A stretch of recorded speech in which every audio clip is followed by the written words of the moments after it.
Good evening, everybody, and welcome to a special Thursday night edition of the Sports Beat with Richard Holdridge, presented by Georgia Alabama Sports Live. And you are listening to us on WQEE 99.1 FM, the key home of Southern sports out of Noonan, Georgia. You can catch an episode Monday through Friday from 2 to 3 p.m. This is going to air Friday afternoon, as it is my high school football preview review show for week 9, like I always do every Friday. But I'm not just going to talk about football here on the show. Yes, I'm going to get into the Braves' heartbreaking loss to the Phillies as their season is over. I will break down the game and why I felt that we were experiencing deja vu all over again, kind of like last year. Still a great regular season, but it ended in heartbreak.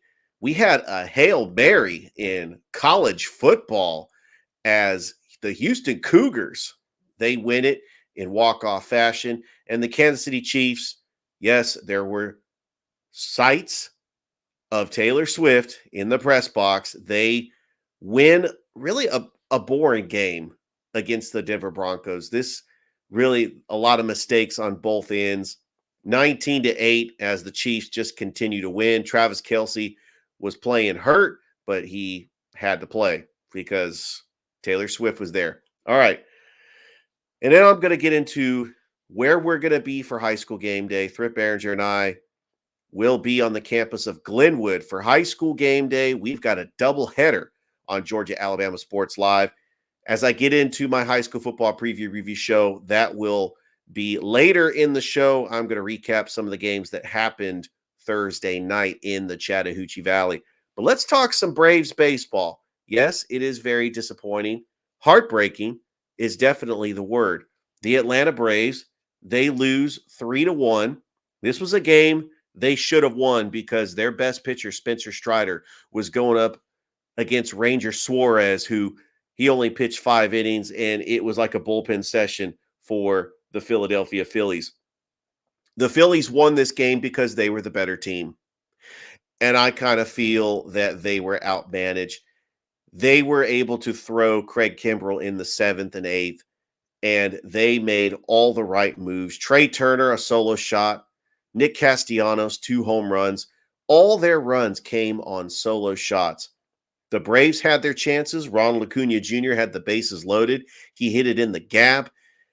And the base running blunder by Kevin Pillar really cost the Braves. They had runners at the corners with no outs in the bottom of the 9th inning, and they could not get the job done.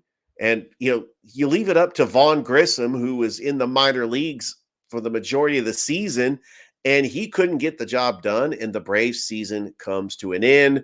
The Philadelphia Phillies advance to the NLCS for the 2nd year in a row, trying to get back to the World Series.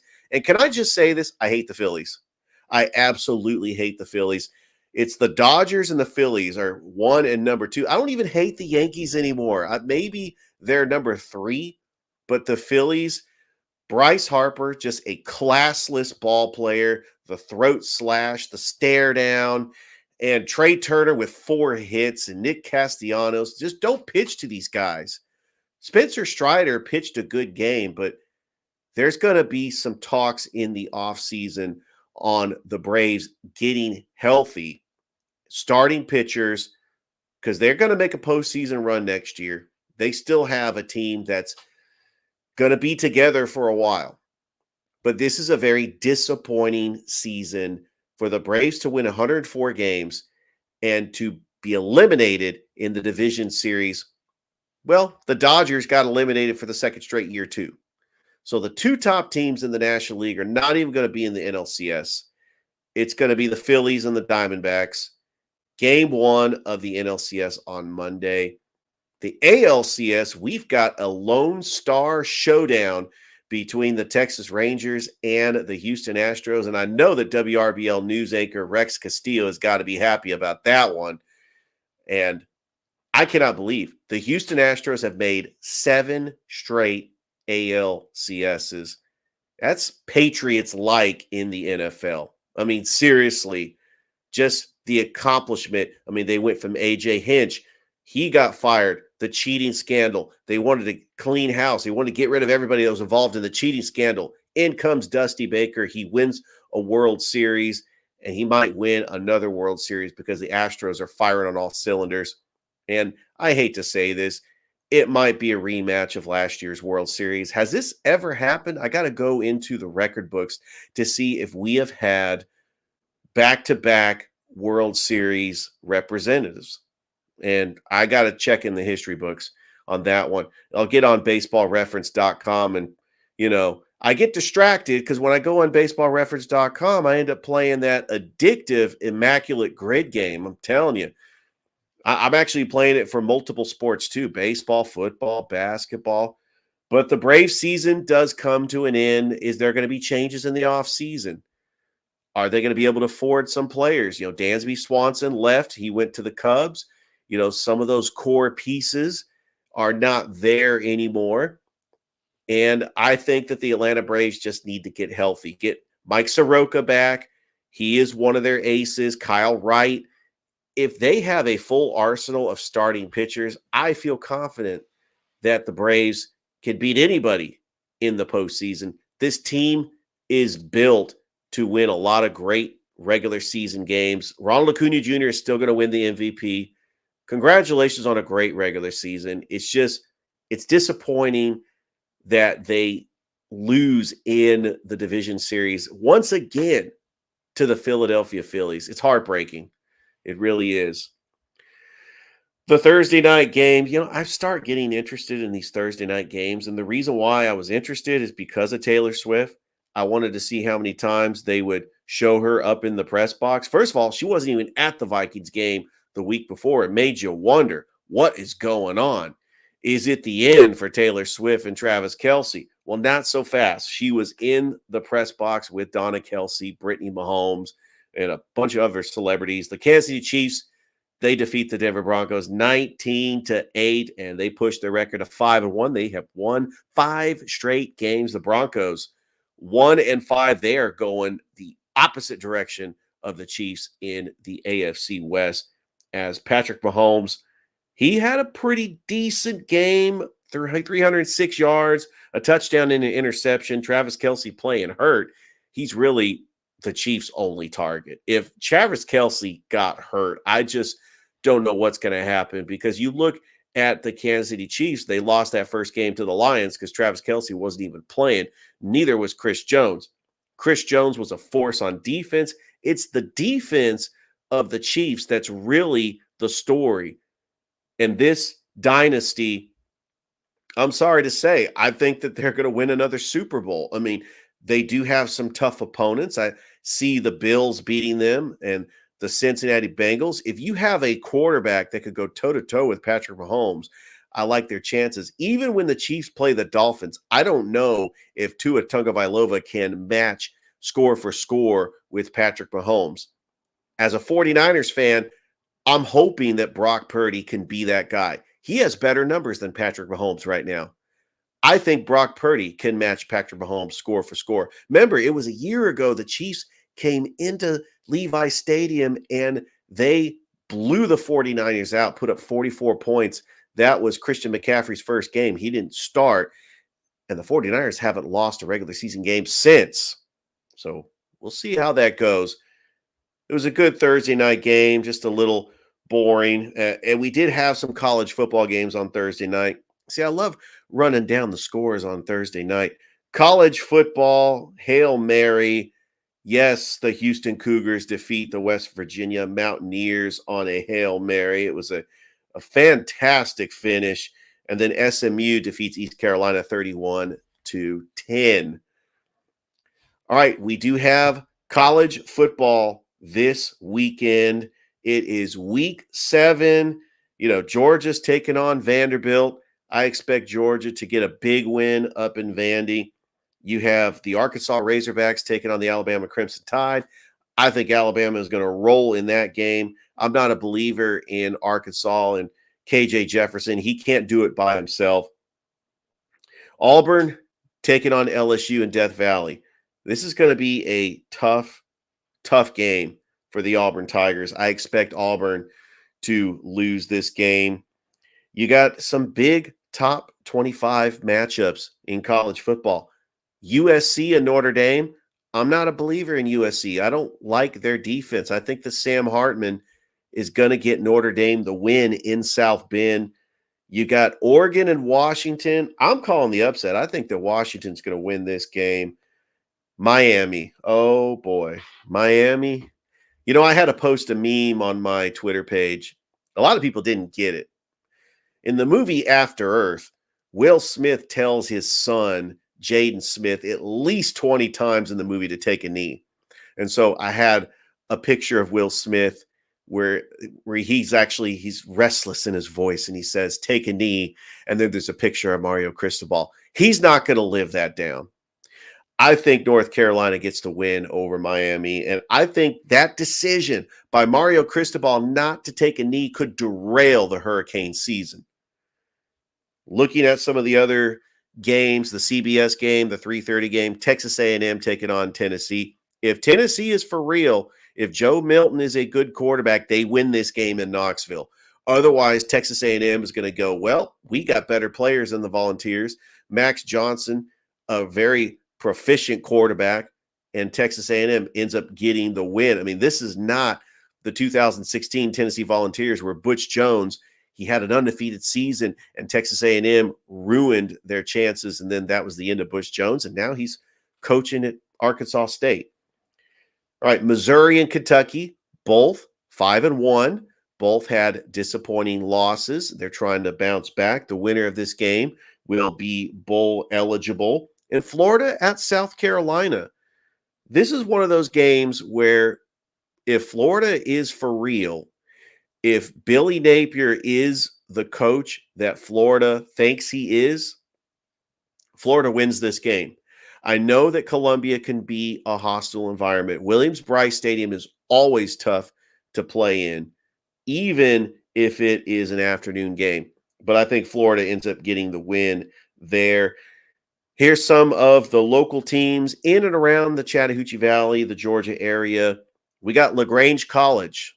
They are 0-5 on the season. They travel to take on Belhaven. They are still undefeated at 5-0. Point University, they are 3-3 as they are going to be on the road taking on Union in a conference game. West Georgia, 3-2 on the season. They are taking on Chowan on the road. Down at Five Star Stadium in Macon, kickoff time is at 4 p.m. on ESPN Plus as Chattanooga, 4-2, taking on the Mercer Bears, who are also 4-2. Georgia Southern is on the road taking on one of the top teams in their conference, James Madison. Georgia Southern is 4-1. They're taking on James Madison. That's 5-0. Kickoff on ESPN2 at 12 p.m. It's always great when Georgia Southern could be on ESPN2 or even ESPN for that matter. Marshall, remember Marshall that beat Notre Dame last year? Well, they got a big Sun Belt conference game at Center Park Stadium against Georgia State. Fresh off their loss to Troy, Georgia State's 4-1, and they're trying to bounce back to try to get their fifth win. Speaking of Troy, Troy is on the road. They are 4-2. The defending Sun Belt champions from last year are at West Point taking on the Army Black Knights, who are 2-3. A big shout out to Chris Blackshear, who's the sideline reporter. He is a friend of the show. He is also a big supporter of Glenwood football, and I enjoy seeing him at Mike and Ed's Barbecue for the Glenwood Gators Coaches Show. He is a representative in Alabama, and he's also a sideline reporter for the radio broadcast for Troy University down in the Wiregrass area. You know, the area that Philip Jordan covers. All right, so that's a look at your college football around the area for week 7. Now let's talk about the NFL. One more thing that I wanted to talk about. Friday, there's a big game for a kickoff at 10 o'clock at night. Dion, Coach Prime, Shadir Sanders, the Colorado Buffaloes taking on the Stanford Cardinal. Colorado trying to get their 5th win. Does Travis Hunter come back for that game? I think I would rest him until maybe some games down the road, maybe UCLA. All Colorado needs is 2 more wins, and they will be bowl eligible. How about that? And then let's talk about the National Football League. Let's start with the Atlanta Falcons. Atlanta Falcons are 3-2. They just signed Van Jefferson. Arthur Smith is sticking with Desmond Ridder. He actually had his best game as a pro against the Houston Texans last week. And my thoughts on Desmond Ridder is that he is not special. He is not the type of quarterback that can march your team down and when you're trailing by 14 points to get the win. He's an average quarterback. He is a game manager. The Falcons rely heavily on Bijan Robinson. That's the way it should be. The Falcons' defense is good enough to keep them in games. Well, with this Washington Commanders team, they're going to have to play Sam Howell. The Commanders have lost 3 straight games. Sam Howell is just another game manager. This could come down to a player like Chase Young getting a big strip sack. The Commanders sometimes will win games like this. Remember, they won in Atlanta last year with Taylor Heineke, who's now the backup quarterback for the Falcons. The Falcons need to win this game, especially at home, against a team they're supposed to beat. And I think that Desmond Ridder is going to have another weapon to get the ball to. Expect Van Jefferson to get some catches. Drake London is going to be the primary wide receiver. He did utilize Drake London and Kyle Pitts a little bit more last week, and I think the Falcons end up getting the win. Hey, we've got the international game, 9:30 kickoff. The Baltimore Ravens taking on the Tennessee Titans. Ravens 3-2. They felt like they let one slip away against the Pittsburgh Steelers. The Titans is really hit or miss.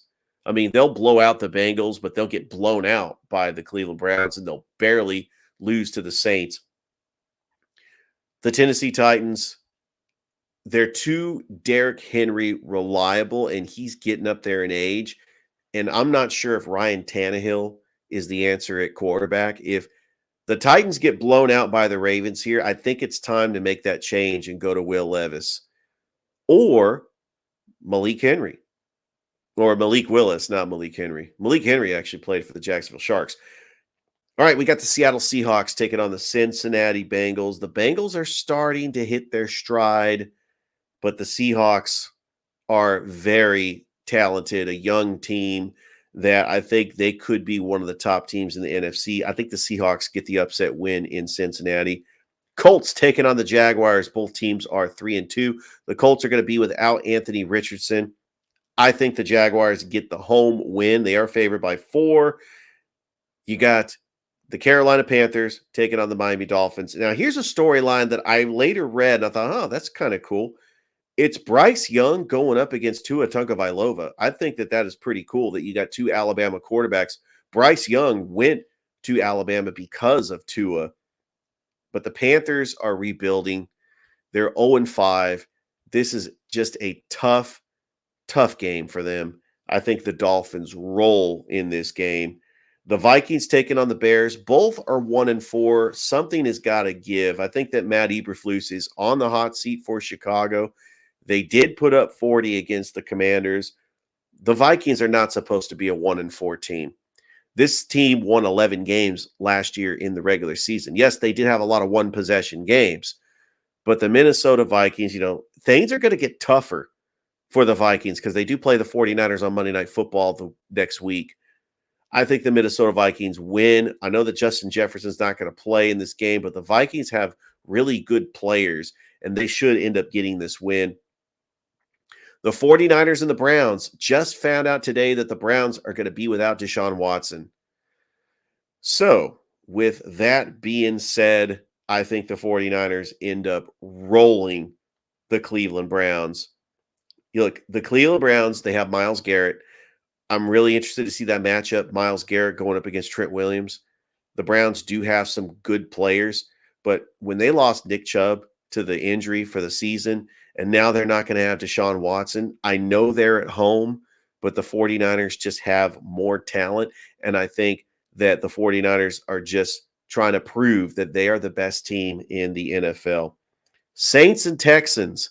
This could be a tricky game for the Saints. I think that the Houston Texans' C.J. Stroud is going to win Offensive Rookie of the Year. He's having a fantastic season for head coach DeMeco Ryans, which It seems like the Houston Texans are starting to feel like the 49ers East because they just signed Jason Verrett. They already have Jimmy Ward. They already have Shazish Al-Shazire.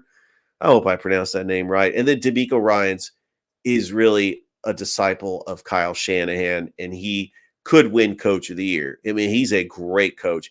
Actually, I think that the Coach of the Year is going to go to Dan Campbell. That's neither here or there. I think the Texans win this game. All right, the Patriots and the Raiders. Bill Belichick, there's talks that if the Patriots continue to slide like they have been, Bill Belichick could get fired. Yes, I can't believe I'm hearing that. And I'm saying it now. Look, their offense is a dinosaur offense from the 1950s. Bill O'Brien is their offensive coordinator. There's no separation. They don't have any skilled receivers. I mean, come on. Kendrick Bourne, Devontae Parker, Juju Smith-Schuster. These aren't number one receivers. Actually, Jacoby Myers, which was one of their best receivers, is now on the Raiders. And now you have Jimmy Garoppolo going back to face his former team. You have Josh McDaniels, who's on the hot seat for the Raiders, by the way. He needs to get this win. And Jacoby Myers, who made that blunder for the New England Patriots, he can redeem himself by getting the victory. I think the Raiders end up winning this game. The Raiders got a very emotional win Monday night against the Green Bay Packers, and they are favored by 2.5. Raiders get the win. This is a very juicy afternoon matchup. The Detroit Lions and the Tampa Bay Buccaneers. Who would have thought this would be probably the game of the week? This is a primetime game. Detroit is favored by 3 on the road, but it is the story of Baker Mayfield, who has won 3 games for the Buccaneers. The Detroit Lions, 4-1. They're off to their best start in a long time, and they could run away with this division and win the division for the first time since 1991. How special would that be? All right, the Rams and the Cardinals. I think the Rams end up winning this game. Puka Nacua is another one of those rookies that could win Rookie of the Year. And then you got the Eagles taking on the Jets. I think the Eagles win this game as well. The Sunday night football game, the Giants and Bills. Sorry, the Bills are just going to roll the Giants. And then the Monday night football game, the Cowboys and the Chargers. That's going to be a very interesting game. I'm not going to make a pick yet until Monday because I still want to kind of get a feel for that game. All right. Yeah, I've flown by all the scores for college, the NFL, the Braves, and all that because I wanted to make room for the high school football preview review show. And that's coming up next. We are going to take a break right here on the Sports Beat with Richard Holdridge, presented by Georgia Alabama Sports Live here on WQEE. We'll be right back.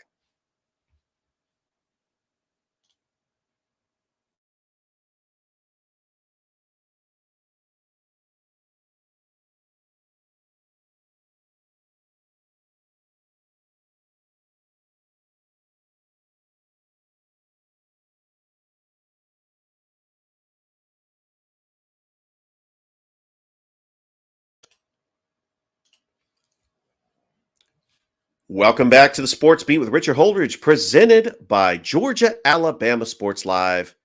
And you are listening to us on WQEE 99.1 FM, the key out of Newton, Georgia. It is time for my high school football preview review show for week 9. Yes, I can't believe that week 9 is already here. The high school football season has flown by. The regular season is almost over. We're already into region play, and we will have playoffs in about a month. By the way, this is episode 726, just in case you're wondering, or just in case you're keeping score at home. I always like to say that. I'm coming to you live on Facebook and on YouTube on this Thursday night, well into the night after the Braves game, well into the night so I don't conflict with other shows that air Thursday night. You know which show I'm talking about. The one that airs at 8 o'clock on Thursdays. I'm trying to make sure that I'm not doing a show the same time as the Late Kick podcast with Josh Pate. Much respect to Josh Pate, one of the best to do it, especially in college football. All right, let's get into the show. Week 9, the game of the week is going to be at Glenwood. It is Autauga Academy taking on the Glenwood Gators. Glenwood has a chance to win their region for the first time. Well, for 4 tries. They have won it 3 times already. This would be their 4th time to win the region. And high school game day is going to be on the campus of Glenwood. I'm so excited about that. I get to be a part of that. Thrift Behringer and Rick Beach are going to be calling Glenwood and Autauga Academy. And I am going to travel probably 5 minutes up the road to Smith Station, TC Britton Field at Panther Stadium to call Opelika and Smith Station. The last time I was at Smith Station, I had the privilege of calling their only win last year. It was a huge upset against Prattville. It was the only time they beat Prattville, and I just enjoyed calling that game, and I really appreciated head coach Mike Glisson with his post-game interview and getting emotional. Sometimes it's okay to get emotional. That was a huge win for the Smith Station alumni, boosters, fan base, and the program, but they are off to a slow start this year in a rebuilding year with new head football coach Bryant Garrison. I think that Smith Station, it's going to be tough because they're taking on an Opelika team who's very talented. Their 4 losses were to Thompson, Central, Theodore, Auburn. But anytime you have a 3-year starter in Roman Gagliano, and I've met him before. He actually played basketball for Opelika when I was the PA announcer for Russell County. The last time I saw Opelika, it was about 2 years ago. Russell County was facing a 3-3 Opelika team. Russell County was 5-1. This could have been the high school game of the week. I think it should have been. But Opelika ended up beating Russell County 52-36. Opelika went 5-5 last year. It's tough when you move from 6A to 7A, and Opelika is getting challenged just about every opponent they face because they are facing tougher opponents like Central and Auburn and Enterprise and Prattville. So anyway, I'm going to be on the call along with the Carver head baseball coach, Michael Long Jr. We are back at it again. Him and I called the Russell County Valley game. I feel like we've got a lot of chemistry. I enjoy calling games with him. I'm excited that he is joining the team for Georgia Alabama Sports Live. And I always love when Georgia Alabama Sports Live has these double headers. I mean, it's because I get to do play-by-play, but we also like to expand our brand and to cover multiple games. And that's really what makes high school football exciting. We did have some games Thursday night that I want to talk about. The Callaway Cavaliers, they went on the road to Decatur, Georgia, and they get the 47-12 victory over Towers. They are 3-0 in the region, 4-2 overall, but really, come on, they're 5-1. Yes, I'm talking about the forfeit loss to Cedartown. Callaway's on a mission. I think the Callaway could win a state title. Lochapoka, the Polka Way, still going strong. They defeat Autauga 30-13. Lochapoka is 7-0. These two schools, I called their basketball games in February in the state playoffs in Montgomery. Autauga, the boys and the girls, I called their basketball games, and Lochapoka, I called the girls and boys basketball games. 4 games in 4 days. It was just an incredible moment broadcasting those games on the NFHS network. I was super honored to do it. And, you know, Lochapoka and Autauga really have a special place in my heart, definitely on the hardwood. All right. We talked about the 2 games that Georgia Alabama Sports Live is going to be at. Let's start at Kinnett Stadium. Kinnett Stadium, we have a big region matchup between Thomasville, coming off of that 28-14 loss to the Carver Tigers. They are taking on the Columbus Blue Devils that have only won 1 game so far. But Robert Hartford, the senior quarterback, he's got leadership. He wants to try to get Columbus a region win for head coach Phil Marino, the longest tenured coach for the Columbus Blue Devils. And then down at Otis Spencer Stadium, we've seen Westover a couple of times. They're taking on the winless Hardaway Hawks. Westover did defeat Spencer, and they lost to Northside. So this is their 3rd trip to Columbus, the Westover Patriots out of Albany, Georgia. The Carver Tigers, they keep on rolling. but they are going to have a tough region matchup against Crisp County. Crisp County is one of the top teams in the region. This game is actually going to be live streamed on a live streaming service that covers high school football all over Central Georgia. And then we also have a game at Mack Strong Stadium. Crawford County, the 1A school, is taking on the GIAA school, the Brookstone Cougars, who are 2-4 after having that heartbreaking loss to Pacelli in the battle for the Brucelli Jug. Speaking of Pacelli, 6-1, taking on Strong Rock Christian Academy, who's also 6-1. Calvary Christian is on the road up in Woodstock, Georgia, taking on the Keens Academy. This would have been a great matchup for baseball. This was the championship game for baseball. The Keens Academy, also a good football program, and this is a rivalry game, by the way. Other games, Shaw is taking on Bainbridge. Shaw is 3-4 as they try to get their first region win. We have Chatco taking on Marion County. And then the WTVM high school game of the week, Taylor County out of Butler, Georgia, 5-1 on the season. They are taking on Schley County, one of the top teams in the state. We also have Greenville taking on Manchester, which sets up for a big showdown next week between Manchester and Schley County. We got Dodge County on the road in Americus, Georgia, taking on Sumter County. And looking at some of the other games, we have Carver of Atlanta taking on Sandy Creek. That's going to be a great game. McIntosh is on the road taking on Drew. Upson Lee is on the road taking on Jackson. You got the Northside Patriots. They are up in Newton, Georgia, taking on Northgate. We have Elmore County taking on Beauregard. Now I'm getting into Alabama. I do want to mention one game in Georgia that is going to be a massive game. This is a national game. Buford is taking on Mill Creek. Yes, the 7A champions. Remember the team that had Caleb Downs last year. Now he's playing for Alabama. Dylan Riola and that high-powered Buford offense, which is the favorite to win the 7A state championship, is taking on Mill Creek. And this is a national game. It's really put these two teams on notice. I mean, last week we already had Carrollton taking on East Coweta. This is the game of the year. Buford and Mill Creek, you don't want to miss it. All right, let's go over to the other side of the river into Alabama. I talked about Elmore County taking on Beauregard. You have Tallahassee taking on Valley. With a win, the Valley Rams would make the playoffs for the first time since 2019. This is a big deal for the Valley Rams, trying to bounce back after losing to Central of Clay out of Lineville last week.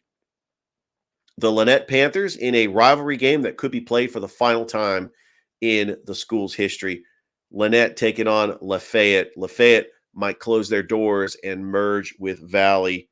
You have Pike Road down in Seal, Alabama, taking on the Russell County Warriors. Remember, Pike Road a couple years ago won a state title for 5A. They made the jump up to 6A. They have not skipped a beat. They are one of the top teams in the region.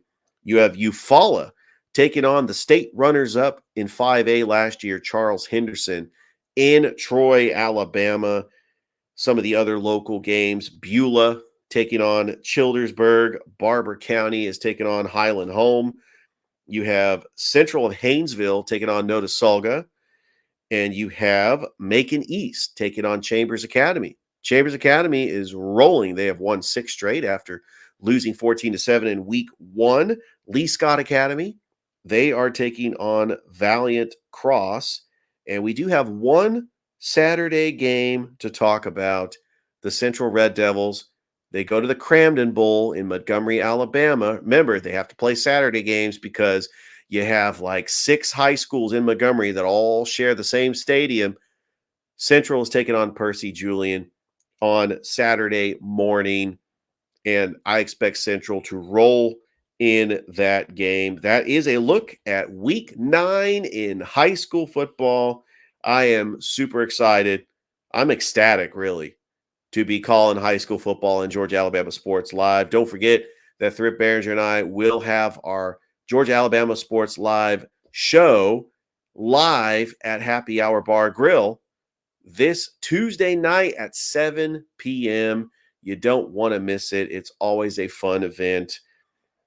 All right, so what we are going to do now, like I always like to do when I do my high school football show, I like to reveal my top 10 for East Alabama and my top 10 for West Georgia. I hope you enjoy this because I really put some thought into this. It's pretty easy when you're making a top 10 when you're prepared and you write it down. All right, let's start with East Alabama. Number one, I mean, come on. There's no question. It's the Central Red Devils. I am not going to doubt this team ever. Look, they trailed 7-0 against Dothan, but they got a convincing 48-14 win over the Dothan Wolves. They are in the driver's seat. They will play Percy Julian, and then they have a short week because then they have a big showdown at the Duck next week against the Auburn Tigers. Central is poised. They have all the talent in the world. Andrew Alford is an all-world quarterback. Cam Coleman, one of the best wide receivers.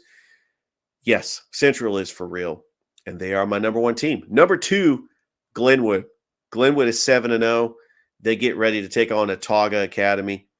They got 3 games left: Autauga Academy, Morgan Academy, and Chambers Academy. Glenwood could run the table, go 10-0, win their region, and I think it's going to be another showdown between Lee Scott Academy and the AISA championship game down in Montgomery. But I got Glenwood because they are well coached. They operate on all sides of the ball, offense, defense, special teams, and they play to perfection. I love the play of Dallas Crow as the quarterback, but Camden White, great two-way player. He's a great wide receiver and corner. Carter Judah, great running back. He's only a sophomore. Lamont Burton is the leader on defense, the leading tackler. And they have big targets for Dallas Crow, including Mason McCrane and Cal Lawrence. Some great targets for them. And I think Glenwood is number 2. Number 3, right behind Glenwood, is Lee Scott Academy. Look, Lee Scott Academy just continues rolling because they have a great coach, Buster Daniel, and they have a great wide receiver, Jake White, who just continues getting targets from Pelzer Reeves. And Lee Scott, I think, is going to be on a collision course to meet Glenwood in the AISA state championship. Number 4, the Auburn Tigers, who narrowly sneaked a win over Opelika. They were down by 13. They were able to win the game 31-30 at Bulldog Stadium. And Auburn looking pretty good as they are on a bye as they get ready for Central next week. There's no question my top 4 teams in East Alabama, you can move Auburn and Glenwood and Lee Scott, but Central is definitely number 1. I got all the way down to number 4. Number 5, the Lochapoka Indians, fresh off their win over Autauga, 30-13. They are 7-0 on the season. And for a 1A team that went to the second round of the playoffs, and their head coach Rico Newton said state title or bust at media days last year, Lochapoka has everything in front of them, and I think Lochapoka is going to do very well. Number 6 is Chambers Academy. Chambers Academy is one of those sneaky teams that could end up winning an AISA Class 2 championship. Number 7, well, they are in the Chattahoochee Valley. I got them in here. It's Reeltown. After getting a win over the Lynette Panthers, Reeltown is still undefeated. And you're probably asking, why do you have Reeltown in your list? They are in the Chattahoochee Valley. I mean, I actually looked at the map and I started drawing a circle, starting with Columbus in the middle. Reeltown, look, Reeltown is 6-0. They have been dominating teams, 50-7 over Lynette. And, they take on Horseshoe Bend. I don't know what that's going to be, but Highland Home, I mean, they got some good opponents. And that's why I put Reeltown on this list. All right, number 8, the Eufaula Tigers. Look, Eufaula is one of those teams that I think is going to compete for a 5A championship. Eufaula, which they've always had a great team. I remember seeing them exactly 2 years ago for homecoming. They came into Russell County and they just dominated from start to finish. They had a great quarterback in Copeland Cotton, Yanzi Pierre, who's now a wide receiver at Alabama, and they are coached by the former NFL player Jarrell Jernigan, and he's got a Super Bowl ring. Eufaula, look, they have only lost 2 games to Pike Road and Enterprise. I mean, those are 2 talented teams. Eufaula is still undefeated in the region at 5-2. I think that Eufaula, with a big test against Charles Henderson, I mean, this could be for the region. I got Eufaula at number 8. Number 9, the Valley Rams. Yes, I know they lost to Central Clay of Lineville, but they are still 4-2, and they're still looking pretty good. I got the Valley Rams. And then right behind Valley, the Beauregard Hornets. Beauregard's a pretty good team. I mean, they did lose to Charles Henderson, but Beauregard is still going to be one of those teams. You know, they won 10 games last year. You know, I was very impressed with Ja'Cory Tarver. He was a great running back for Beauregard. And Beauregard will get back to the level when they won a state championship. The blueprint is working for the Beauregard Hornets. All right, that's my list in East Alabama. Now let's go over to the other side of the river into West Georgia, shall we? Number 1, Schley County. Is there a question? I mean, Jake Kawazana is one of the top quarterbacks in this region. Jalewis Solomon, who is now decommitted from Auburn, so now he's fair game. He's going to try to weigh his options. One of the most talented wide receivers in the state. Schley County has just been dominating everybody. And they're taking on a team that is an up-and-coming team that's 5-1, Taylor County. I mean, this is a great story because Taylor County out of Butler is just on the outskirts of the Chattahoochee Valley. They got a good story, but I think they're going up against a juggernaut in Schley County. Number 2, Troup County. They are currently on a bye. They are 6-1, 3-1 in the region. Look, I still have them ranked high, even though Teo Todd is out for the season. Logan Sinkfield came in and did the job. And Troup County, they will take on Fayette County next week. And then they play Trinity Christian. Then they'll play LaGrange. So they could run the table, win this region, and still make it far in the playoffs. All right, I move them up. Harris County is number 3. 6-1. They've won 6 straight games after beating Northside 27-7. The week before, they made a statement beating Sandy Creek. They got a bye this week, and then next week they will take on Northgate in the county. That is going to be just an awesome game, and it could be for the region. Number 4, the LaGrange Rangers, as LaGrange 5-2 on the season. They are 3-1 in the region, and their next contest is a huge game against Trinity Christian. Definitely want to check that game out. Number 5, the Pacelli Vikings, 6-1 on the season after getting a big win over Brookstone in the Battle of the Brucelli Jug. And the Jug stays with Pacelli. They are taking on Strong Rock Christian, who's also 6-1 on the season. All right, number 6. I got them in my top 10. Much respect to Flint River Academy, 6-0 on the season. They are taking on Rock Springs Christian Academy, who's 2-4 in Woodbury, Georgia. And I got to say, that is just a cool place to play football. Woodbury, Georgia, just off the highway. It seems like the whole town shuts down to see that game. And then number 7, I got the Callaway Cavaliers. They are 4-2 on the season after getting a big win over Towers, but most importantly, 3-0 in the region as they got a big game next week against Eagles Landing Christian Academy. That could be for the region. Number 8, the Carver Tigers. They are 4-3, but they travel down to Cordele to take on Crisp County. Number 9, the Manchester Blue Devils. Manchester's 5-1, 1-0 in the region, taking on Greenville. But next week, The stage is set. Manchester versus Schley County. I cannot wait for that game. And then finally, number 10, the Spencer Green Wave, who are currently on a bye, but next week they have got a massive game against Northeast.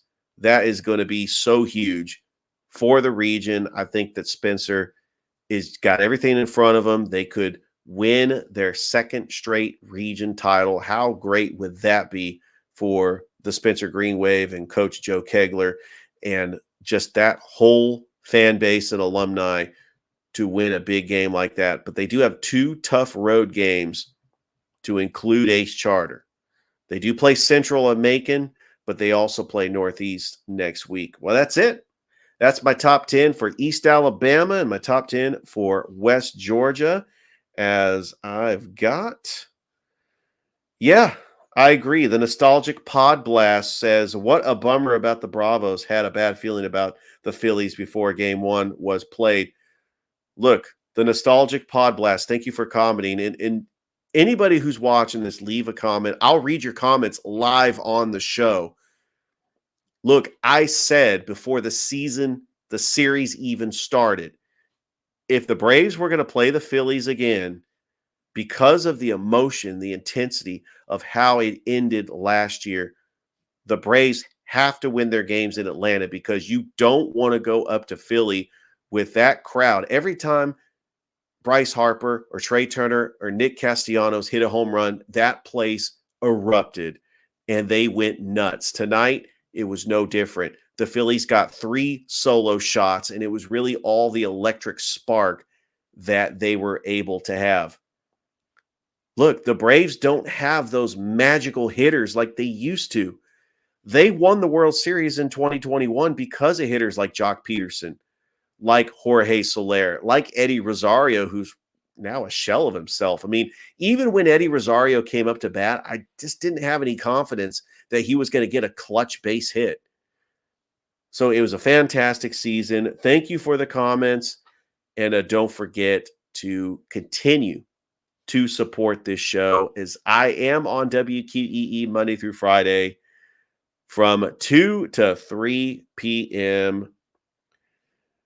Yeah, many are questioning changing that batting order in game 1. Oof, that is a tough one because I really didn't like Ronald Acuna Jr. and Ozzie Albies going 1-2. I really would like to see righty-lefty, Matt Olson going to number 2, and then Ozzie Albies, who's a switch hitter, maybe going down to the bottom of the lineup, put Austin Riley in the 3rd hole, and then Marcell Ozuna as the cleanup hitter. But, you know, I don't manage baseball. So anyway, thank you again for your comments, and thank you once again for watching another episode of the Sports Beat with Richard Holdridge. I hope everybody has a great weekend. Enjoy all the sporting action that's happening this weekend, and stay tuned for Monday's show. Probably going to go live Sunday night. It will be aired Monday, and then Thrip Behringer and I will be live at Happy Hour Bar and Grill for our Georgia-Alabama sports